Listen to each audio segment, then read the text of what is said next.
이슈 칼럼 이어가도록 하겠습니다. 미중산업경제연구소 조용찬 소장 연결돼 있습니다. 소장 안녕하세요. 예, 안녕하십니까? 예, 미국부터 바로 여쭤보면서 출발하겠습니다. 미국 증시가 상승 출발을 했는데 미중 간의 무역 분쟁 이 부분보다는 여러 가지 악재를 좀 만난 모습인 것 같습니다. 실적 부분 그리고 여러 가지 지표가 둔화됐다 그러는데 일단 기업 실적이 좀 버팀목이 돼줘야지 그동안의 상승 랠리가 이어갈 텐데 실적 부분은 어떻습니까 지금? 네, 그 미국 기업들의 90%는 4분기 실적을 발표했는데요. 현재 기업 실적 같은 경우에는 16.6%로 3분기 28.4%에 비해서 무려 12%포인트 정도 좀 낮아진 상태입니다. 문제는 올해 1분기 순이익 증가율인데요. 마이너스 1%로 2016년도 2분기 위에 11분기 만에 적자로 돌아설 것으로 예상이 됩니다. 아무래도 중국과 유럽의 경기 둔화로 수요가 감소하고요. 여기에다가 달러 강세의 영향을 좀 받은 것으로 지금 나타나고 있는데요.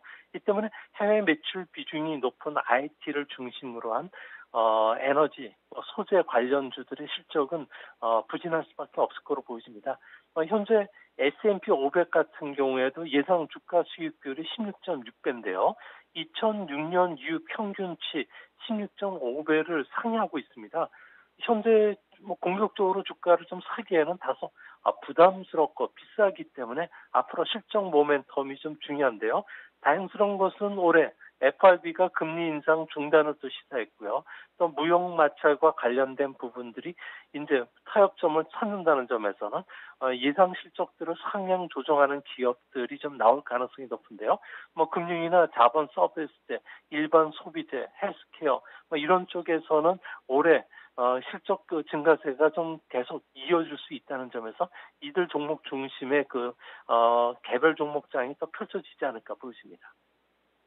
자, 중국 증시를 좀 여쭤보면 상하이 종합지수가 6.8% 지난주에 급등한 데 이어서 월요일에 3천선까지 안착을 했습니다. 일각에서는 중국의 그동안에 오를 때 폭이 어마어마했기 때문에 상승 랠리가 좀 이어갈 것이다라는 의견들이 있는데 어떻게 보십니까? 아무래도 계절적인 영향을 많이 받았다고 봅니다. 중국 같은 경우에는 전인대를 앞두고서 시장을 좀 활성화시키는 이런 정책들을 많이 써왔는데요. 1월 달만 하더라도 신규로 풀린 돈만 하면 무려 765조 원 정도 사상 최대로 지금 풀었습니다. 금융 완화 기조가 보여지고요. 또 매일매일 경기 부양책이 발표되고 있다는 점이 돈의 힘, 거기에다가 투자 심리까지 살려내는 그런 모습입니다. 여기에 연기금까지 동원한 주식 매수세가 이어지고 있기 때문에 이번 주까지는 상승 흐름은 이어갈 것으로 보여지는데요. 하지만 앞으로 중국 증시 같은 경우는 급등에 따른 또 조정 과정이 있을 거로 보여지지만 2014년부터 2015년도 당시 상황하고 지금이 매우 흡사한 투자 환경이 전개가 되고 있습니다. 당시에 경제도 안 좋았고요. 기업 실적도 부진했지만 금융정책 기조가 긴축에서 완화로 바뀌면서 유동성장이 찾아왔기 때문인데요. 이 때문에 중국 증시 같은 경우는 유동성이 아주 민감한 시장이라는 점에서 전인대 기간 동안에는 펀더멘탈과 상관없이 주가는 조금 올라갈 수 있을 거로 보여진다는 점에서 그동안에 중국 증시 투자를 해서 상당히 큰 고통을 받으신 분들 같은 경우는 조금 차익 실현을 하고 현금 비중을 높이는 전략도 바람직하지 않을까 보십니다. 네, 그리고 MSCI 좀 여쭤봐야 될 것 같은데요. A주 편입 비중을 5%에서 20%까지 11월까지 늘려가기로 했다. 이런 얘기가 있습니다. 결국에는 이게 자금이 이동을 한다는 얘기인데 우리나라 쪽에서 자금 유출이 좀 있겠죠? 네, 당연히 있을 수밖에 네. 없는데요. MSCI 신흥국 지수가 11월 달까지는 모두 중국 비중은 20%, 현재보다도 4배 더 확대가 돼야 되고요. 우리나라 비중은 현재 13.5%에서 11월 달은 12.7%로 떨어질 수밖에 없습니다. MS 신흥국 그 지수 추정 자금들 같은 경우에는 한 2조 달러 정도에 달하는데요. 한국 비중이 0.8%포인트 감소한다면 이론적으로는 17조 원 정도 감소하는 효과가 있습니다. 우리 시장에서 빠져나간다는 이야기죠. 문제는 외국인들 같은 경우에는 중국 시장에 이미 QFII라고 하는 퓨처펀드 쪽에 이미 자금들이 상당 부분 들어가 있고요. 성강통, 후강통을 통해서 미리 투자가 되어 있는 상태입니다. 무려 1,600억 달러 이상이 지금 투자가 되고 있기 때문에 실제 이탈하는 자금은 3조에서 4조 달러 정도가 예상이 되는데요. 이제 문제는 MSCI 그 경쟁 회사인 FTSE 그 러셀 같은 경우에도 6월 달에 중국 A주를 5.5%까지 편입시키고요. 9월 달에는 S&P 다우존스 인덱스도 글로벌 지수의 A주를 편입시킬 것으로 보여지는데요. 이 때문에 올해 전체적으로는 중국 시장에 유입되는 자금이 무려 우리나라 원화로 99조 원 내가 될 수 있다는 점에서 우리 시장에 투자하는 외국인들 중에 상당 부분은 패시티브 자금들이죠. 그러니까 지수를 추종하는 자금, 이뿐만 아니라 액티브 자금까지도 어느 정도 빠져나갈 가능성이 있기 때문에 당분간 외국인 보유 비중이 높은 종목들과 관련해서는 좀 각별히 유의할 필요가 있지 않나 생각이 됩니다. 결국에는 외국인들의 자금의 흐름을 꼭 봐야 되는 시점이 왔다. 포트폴리오 변경을 불가피한 시점이다. 특히 우리나라에서 자금 유출이 많을 수밖에 없다라고 말씀해 주셨는데 세계 투자 자금 흐름에 변화가 생긴다 이렇게 보면 되는 거죠. 네, 그렇습니다. 현재 그 2월까지 세계 투자 자금 흐름을 보면은 416억 달러 정도가 유입이 됐는데요. 6개월 만에 2월 달에 유입 초과 현상으로 바뀌었습니다. 근데 이 자금들의 성격을 보면은 대부분은 채권형 펀드 쪽으로 유입이 되고 있는데요. 무려 310억 달러 정도가 유입됐고요. 1월 달에 246억 달러보다는 더 확대가 됐는데요. 아무래도 주가가 상승했으니까 그 상승 자금 중 일정 부분들이 채권형 펀드로 갈아타는 것으로 보여지고요. 최근에 채권 수익률이 하락한 데다가 미국의 금융정책 기조가 비둘기파적인 스탠스로 바뀌었던 게 채권 투자 쪽에 자금 유입을 시켰던 것으로 보여집니다. 내역을 보면은 북미 쪽으로 큰 자금들이 유입이 됐고요. 우리나라를 비롯한 신흥국에 투자하는 자금들도 계속 유입이 되고 있습니다. 아무래도 북미 쪽이 다른 유럽 국가보다도 채권 수익률이 더 좋고요. 신흥국이 아무래도 채권 수익률이 높기 때문에 그렇습니다. 반대로 주식형 펀드는 2달 연속 주가가 상승했기 때문에 차익 실현이 일어나고 있는데요. 1월 달은 무려 142억 달러가 빠져나갔고요. 2월 달에도 150억 달러가 빠져나갔는데요. 그중에서 빠져나갔던 자금들이 대부분 선진국이었고 북미 지역은 31억 달러가 순유입, 그리고 신흥국도 현재 40에서 한 60억 달러 정도가 유입이 됐다는 측면에서 우리 시장에서는 그나마 큰 폭의 자금이 빠져나가지는 않을 것으로 보여진다는 점에서는 그나마 다행이지 않을까 보여집니다. 네, 이제 뭐 미국 쪽 여쭤보도록 하겠습니다. 조만간 중국에 부과한 추가 관세 철회한다. 이 부분이 얘기가 나오면서 사실 어제 미국 증시가 장 초반에 상승한 거잖아요. 관세를 추가로 이제 뭐 부과하는 이런 계획들, 무역 협상이 거의 뭐 타결이 됐다 이렇게 봐도 되는 겁니까? 네, 뭐 현재 통상이나 구조 개혁과 관련된 합의서를 어떻게 양해각서에 담아낼지를 논의하는 단계인데요. 뭐 중국 같은 경우는 과거에도 자신이 약속한 바를 잘 지키지 않았기 때문에 미국이 가장 중점을 두는 부분도 합의 사항을 확실히 준수할 수 있게 제도적인 틀을 만드는 겁니다. 이 때문에 이달 27일 전후에서 미중 정상이 최종 담판을 하게 되는데요. 여기에는 앞으로 6년간 미국산 농산물이라든지 에너지와 관련해서 1조 2천억 달러의 수익 계획을 잘 지켰는지, 그리고 구조 개혁과 관련해서 실효성 있는 검증이나 합의사항을 지켜지지 않았을 경우에 대비한 벌칙 규정을 규정하는 내용들을 서로가 합의할 것으로 보여지는데요. 미중이 이런 그 새로운 규칙에 합의를 한다면은 무역 전쟁이 바로 끝날 수가 있습니다. 이렇게 되면 즉각적으로 서로 수입품에 대해서 발동됐던 제재나 보복 관세가 대부분 철회하게 되는데요. 걱정스러운 점은 북미 정상회담처럼 중국이 문서로 된 합의 문서에 이의를 제기하거나 추가 협상을 요구한다면 무역 전쟁은 이전보다 상당히 좀 복잡한 형태로 끌려가게 되는데요. 미국 같은 경우에는 중국이 약속 이행을 확인하기 위한 모니터링 기간을 더 두고서 관세를 단계적으로 철폐할 가능성이 있고요. 이렇게 되면 중국 같은 경우에는 WTO에 제소하거나 맞대응 보복할 가능성도 있기 때문에 현재 미중 간의 무역 합의는 그 최상의 시나리오도 있지만 플랜 B도 있다는 점도 항상 그 염두에 두셔야 되지 않을까 생각이 됩니다. 네, 언제나 그 미국과 협상을 할 때는 최악의 상황도 염두에 둬야 된다라는 부분에 대해서 다시금 주지를 시켜주셨는데 중국 화웨이에 대한 미국 태도가 지금 시장에서는 또 관건입니다. 이 부분은 어떻게 변화가 되겠습니까? 네, 미국 같은 경우에는 화해를 전방으로 압박하는 것은 아무래도 무역 규칙 위반을 허용하지 않겠다는 의도도 있고요. 또 차세대 통신 기기인 5G 그리고 또 인공지능 부분에서 중국의 우위를 뺏기지 않겠다는 겁니다.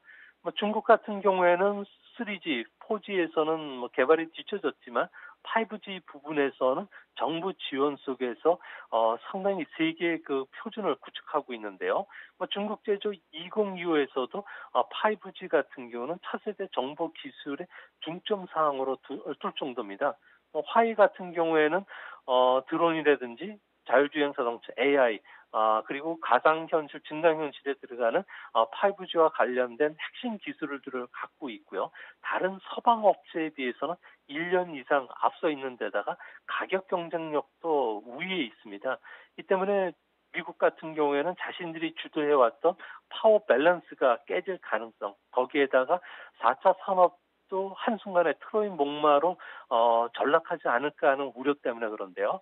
이 때문에 앞으로 트럼프 행정부 같은 경우에는 통상 문제와 별도로 중국의 그 5G와 관련된 보조금 폐기 정책을 집요하게 물고 늘어질 가능성이 있다는 점에서 무역 합의가 끝나더라도 다음 단계의 그 대중국과 관련된 견제 장치가 계속된다는 점에서는 계속 중국 그리고 미국 증시의 무역과 관련된 종목들은 낙관만은 하기는 조금 이르지 않을까 보여집니다.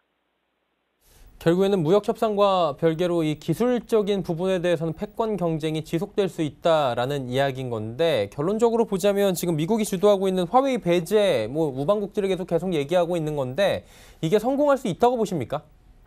네, 중국에서는 화웨이 배제의 승자는 의외로 화웨이라는 말을 하고 있을 정도인데요. 이같이 이야기하는 세 가지 근거가 있다고 합니다.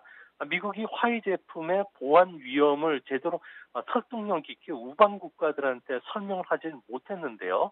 이 때문에 영국을 비롯해서 뭐 뉴질랜드, 아랍에미레이트 같은 경우에도 화웨이 장비를 하나둘 지금 그 채용하겠다는 의사를 펼치고 있다고 합니다. 두 번째로는 정치적 의도에 따른 그 배제는 시장 원리에 역행할 뿐만 아니라 미국을 따르는 기업이라든지 그리고 국가 같은 경우에는 막대한 비용을 떠나야 하기 때문에 부담감이 크다는 겁니다. 셋째는 미국이 세계 각국의 화웨이 배제를 요구한 게 역설적으로 화웨이 제품이 고기술, 고품질, 미국 제품에 비해서 무척 싸다는 홍보 자료를 해준 결과를 가져왔다는 건데요. 이 때문에 미국과 정보를 공유하는 영어권의 그 5개 국가의 동맹인 파이브 아이즈 자체에서도 이탈 조짐이 늘어나기 때문에 앞으로 아프리카, 중남미 국가를 중심으로 해서는 화웨이 제품을 선택하는 기업들도 더 늘어나지 않을까 보여집니다. 네, 그리고 중국 쪽 이제 바로 여쭤보겠습니다. 전인대 개막했고요. 리커창 총리 업무 보고 내용이 발표가 됐습니다. 뭐 경제 성장률에 대한 이야기도 있었던 걸로 아는데 좀 자세히 전해 주시겠습니까? 네, 지금 그 열리고 있는 그 전인대에서 리커창 총리 같은 경우에는 성장률 목표를 2년 만에 낮췄는데요. 6에서 6.5%로 하향 조정시켰습니다. 아무래도 작년에 그 성장률 하향했던 이유 중에 하나가 뭐 고속 성장기를 전해서 중국이 중고속 성장제에 들어갔기 때문에 성장률 목표를 낮춰 잡을 수밖에 없었던 건데요.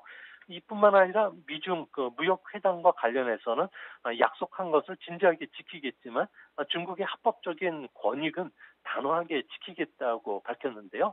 미국이 집요하게 요구하고 있는 외국 기업에 대한 기술 이전 강요를 금지하는 외국인 투자 법안은 이번에 전인대에서 통과시켜주겠지만 중국 제조 2025라든지 보조금 문제와 관련해서는 양보하지 않겠다는 뜻인 것으로 해석이 됩니다. 뭐 국방 예산도 7.5% 증가한 우리나라 그 원화로 200조 원 정도 예산을 책정했는데요. GDP 성장률을 상당히 웃돌고 있습니다. 뭐 스텔기 전투기를 비롯해서 항공모함 건설, 위성 미사일 그리고 신형 군사력 개발에 총력을 기울이겠다는 강군 노선을 분명히 했는데요. 이 때문에 뭐 무역 문제에서는 해결을 보더라도 아무래도 남중국해 영유권 주장이라든지 대만을 둘러싼 분쟁과 관련된 중국의 군사력 시위는 계속이 된다는 점에서는 영내 불안감은 올해도 해소되기는 어려울 것으로 보여집니다. 결국에는 이제 뭐 경제가 어렵다라는 부분에 대해서 경제를 강조했고 살려야 된다라는 부분에 대해서도 강조를 한 것 같은데 주요 경제 정책은 어떤 것들을 그렇다면 밝혀냈습니까? 네, 중국 같은 경우는 다양한 경제 정책을 발표했는데요. 이 중에서도 GDP 대비 재정 적자 비율을 2.8%로 작년보다 0.2%포인트 끌어올리기로 했습니다. 재정 확대 정책을 통해서 아무래도 기업들의 세금 부담이라든지 사회보험료를 무려 335조 원 정도 줄여줄 예정으로 있고요. 또 부가가치세율도 제조업은 현행 16%지만 13%로 낮춰주고요. 건설업은 10%에서 9%로 일률적으로 적용하던 것을 탄력적으로 산업별로 차등하겠다는 겁니다. 아무래도 무역전쟁으로 인해서 위축됐던 기업 심리를 개선시켜서 투자 활성화로 연결시키겠다는 생각이고요. 이뿐만 아니라 전 부서가 연대해서 기동성 높은 경기 부양책을 추진하기로 했는데요. 지방의 인프라 건설을 위해서 채권 발행을 무려 134조 원 정도를 늘려주기로 했습니다. 이렇게 되면 총 360조 원 정도가 건설 사업에 투자하게 되고요. 철도 투자 사업 같은 경우에는 무려 134조 원으로 작년보다 9%가 늘어납니다. 도로나 해운 수로 같은 쪽에도 무려 300조 원이라는 천문학적 투자가 예상이 됐는데요. 이렇게 되면 성장률을 최소 투자만 하더라도 1.2에서 1.5%포인트 정도 끌어올릴 수 있다는 점에서는 앞으로 2분기서부터 중국의 경기 회복세는 좀 뚜렷해지지 않을까 보여지고요.